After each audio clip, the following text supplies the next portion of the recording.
Hi, I'm Madison and welcome back to my channel. Today I have 5 standalone romance book recommendations for you. Now the whole reason why I actually wanted to make this video in the first place is because there is a specific book recommendation that I want to give you, and that is Cupids Peak by liko. This book is delicious as F. So in this you have got Mia and Eli. Now Mia's twin sister has just set her up on a blind date for Valentine's Day. Mia agrees to it because it's going to be at Cupids Peak, which is this very famous and fancy ski resort. And so she goes there, she goes to the blind date, she gets there. Who is there? But none other than Eli. Now Eli is Mia's crush from back in high school. It is now 10 years since they've last seen each other, and Eli is actually a famous hockey player. So now she's about to go on a date with him basically, and it turns out that while Mia tutored Eli back in high school, Mia had a crush on him, but Eli also had a crush on her. And so this is the two of them finally actually going to date and confess their feelings to one another, and they end up playing truth or dare while they're on their date at the table, and it gets hot and heavy and steamy. Now each of Lee's Holy Night novella books has one specific kink that is very prevalent in them, and for Cupid's Peak the prevalent kink is exhibitionism. So there's a lot of public play. There's a really great and spicy jacuzzi scene. Now if you've never read a jacuzzi scene in your life, you are missing out. You are missing out. And yes, there is also window sex. Window sex. I love books that have window sex scenes. I think that there's something so fun about them. So I 100% recommend this. This is one of the best spicy novellas I have read in my entire life. It is absolutely amazing, and it is less than 100 pages, so you have no excuse not to read it. Next up, we have got All Roads Lead Here by Mariana Zapata. This was my very first Mariana Zapata. I was so afraid to read this because I was just like, oh, slow burn romance. Oh, I don't know about that. She's the queen of slow burn. They're not going to bang until the last 10%, and they don't bang until the last 10%. It was an amazing banging scene. She can actually write a phenomenal sex scene, but it takes until this part of the book for it to happen. And I loved it. 5 out of 5 stars. I was so surprised. It shocked me. Aurora had just moved back to this small town where she grew up with her mum, and she's gone back there because she's just gotten a divorce from her husband. She's really just trying to figure out what her life is again and kind of just be happy basically and live in the moment. And when she moves back to the small town, she ends up renting basically a Airbnb flat. But when she gets to the flat, which is this place above a garage, this big burly man runs in, and he's like, why are you trespassing on my property? She's like, I'm not trespassing on your property, I'm renting this place. He goes, you're not renting this place isn't up for rent. And she goes, well, I can show you I paid for it. And he goes, I'll return the money. He goes, well, I didn't approve it. And then the guy's son ends up running in and is like, Dad, please don't hate me, but I might have put the place up on Airbnb to make some extra cash. And he's like, oh my God, you did what? And so Rhodes ends up letting Aurora stay in the apartment above the garage for the period that she rented it for. The only caveat is that she has to be a silent tenant. He's like, I don't want to see you, hear you, nothing. You're here, but you're not here. And it's their romance. He is such a grump and is such a recluse and wants nothing to do with her, but their romance is so cute, and I just really loved it. It is such a cozy vibe to it, and it is one of the most quintessential perfect small town romances. It will literally just it feels like a warm blanket while you're reading it. That's the best way I can explain it. So highly recommend. If you haven't read Mariana Zapata, this is definitely where you should start, because I think it's her best book, because I've read another one of hers and I didn't like it as much. Alright. Next we have Midnight Kisses by Janine Benedict. Oh, I love whenever I look at this book because I look at all my tabs in it, because I tabbed the shit out of this book. This book starts with a 16-page spicy scene, for anyone who is wondering. This book is what I call kink casual.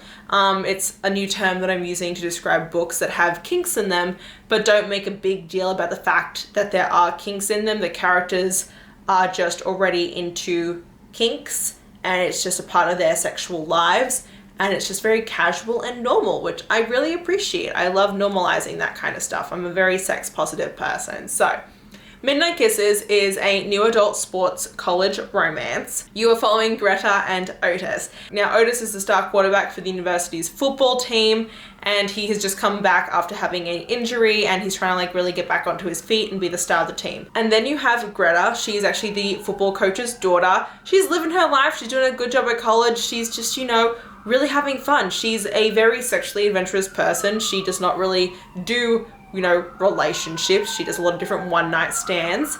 She goes to a party one night, meets this guy. They have one night of absolutely amazing sex together, okay? And then the next morning, Greta kicks him out. And Otis is mildly offended at being just kicked out and thrown onto the curb after their amazing one-night stand, okay? Flash forward a couple of days, Otis goes to the coach's house to go get something, and he bumps into Greta, and the two of them realize who one another is. As a result, they actually end up starting up a friends with benefits relationship, and a majority of this book is them in their friends with benefits relationship, because Greta is a commitment phobe, Otis is the opposite of a commitment phobe. He likes to be in a relationship. However, he is also dealing with some of his past trauma and like anger management issues as well. And so it is quite a complex romance. What I really appreciate about this is it really focuses on them as people and their own personal journeys individually, like outside of their romance, and how they have to come to terms with their own healing before they can actually become a proper couple, which I really appreciated. Like I said, it's also super spicy. All the sex scenes are super descriptive and super sexy and super kinky, to the extent there's even a scene in this where Greta ties Otis up and gags him on her bed, and then her dad ends up coming over and she's like, oh my god, I have to hide Otis. So she hides Otis in her closet, bound and gagged, for hours. I died. I thought that was the funniest shit in the entire world.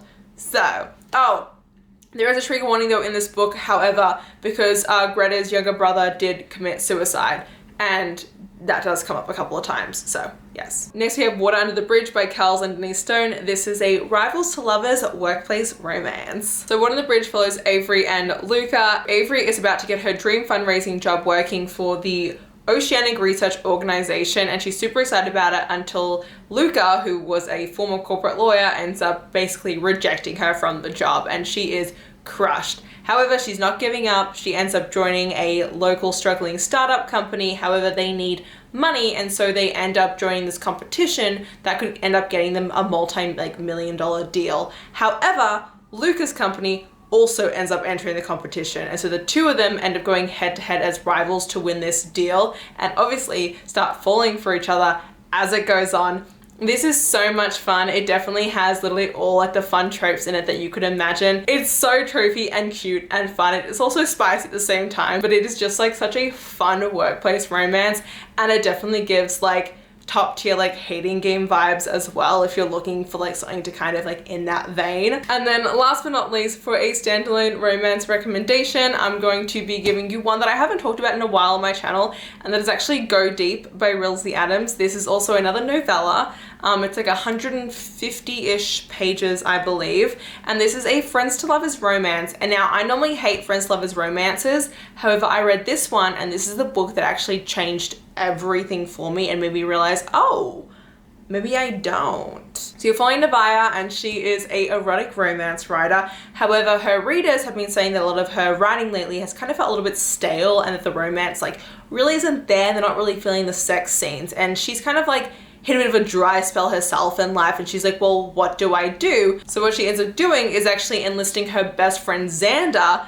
to help her out with like some inspiration, and he agrees. However, when they start, you know, getting hot and heavy, they begin to realize that there might just actually be some legit feelings underneath everything all. I'm not going to give anything else away, but it has some really great public play scenes. The kinks and everything in this were A+. I devoured this book when I read it back in, I think, 2020. Wow, I can't believe I read this that long ago. But it still stands up as like one of my favorites, and I just want to keep recommending it because I just don't want people to forget that this exists, because it is so much fun. It is so spicy, and oh my god, I don't want to give too much else away because like I said, it's like 150 pages. If I say anything else, it'll like ruin everything. But definitely check this out. It is so good. And that is it for my standalone romance recommendation video. I will be making more of these, but this is just the beginning with 5 recommendations for you. If you did enjoy this video, please let me know below. If you want to see more of me, please subscribe to my channel, and don't forget to check me out over on TikTok and Instagram. And until next time, thanks a bunch everyone. Bye bye!